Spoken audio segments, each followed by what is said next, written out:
मुनीर कालपर्यंत आपल्याला या नावाशी काहीच घेणं देणं नव्हतं, पण आज हेच नाव भारतात प्रत्येकाच्या तोंडावर आहे. कारण हा असीम मुनीर आहे पाकिस्तानचा मेजर जनरल, लष्कराचा सर्वेसर्वा आणि पुलवामा अटॅकचा मास्टरमाइंड. पुलवामामध्ये झालेल्या नरसंहाराचा मास्टरमाइंड मुनीर असल्याचं आता माहिती समोर येते. पाकिस्तानात मुल्ला मेजर म्हणून ओळखल्या जाणाऱ्या मुनीरनं केलं हे कृत्य केलंय का असा प्रश्न उपस्थित होतोय.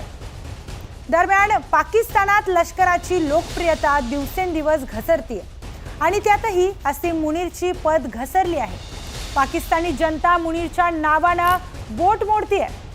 पाकिस्तानच्या दयनीय अवस्थेला लष्कर जबाबदार असल्याचं पाकिस्तानची जनता उघडपणे सांगतेय.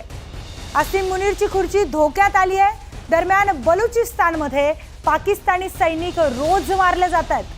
बलूच रिबेलच्या पुढे आता पाकिस्तानी लष्कराचा टिकाव लागत नाही. नुकतंच लष्कराच्या रेल्वेवर केलेला हल्ला आणि त्यात शेकडो अधिकाऱ्यांचा गेलेला बळी या घटनेचा पाक लष्करानं धसका घेतलाय. खैबर पख्तूनवामध्ये तर पाक लष्कर रोज मार खातंय. तहरीके तालिबान पाकिस्तान जेव्हा पाहिजे तेव्हा हल्ला करते.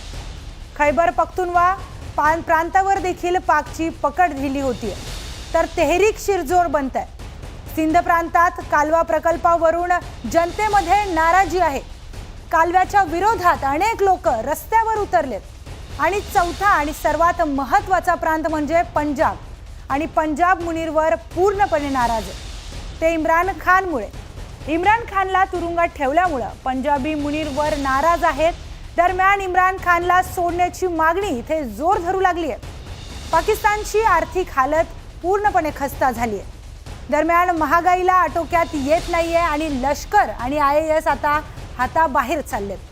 डमी पंतप्रधान आणि काम चलाऊ सरकारवर मुनीरची हुकूमत असेल, पण पाकिस्तानी जनता आता त्याच्या विरोधात जाऊ लागली आहे. चोहीकडून घेरल्या गेलेल्या मुल्ला मुनीर पुढे आता खुर्ची वाचवण्याचा एकच रस्ता आहे आणि तो म्हणजे युद्ध, तेही भारताशी. आज युद्धच मुनीरला वाचवू शकतं आणि त्यामुळेच भारताची खोडी काढण्यासाठी, भारताला भडकवण्यासाठी मुनीरनं पहलगामचा हल्ला घडवल्याचं देखील बोललं जात आहे.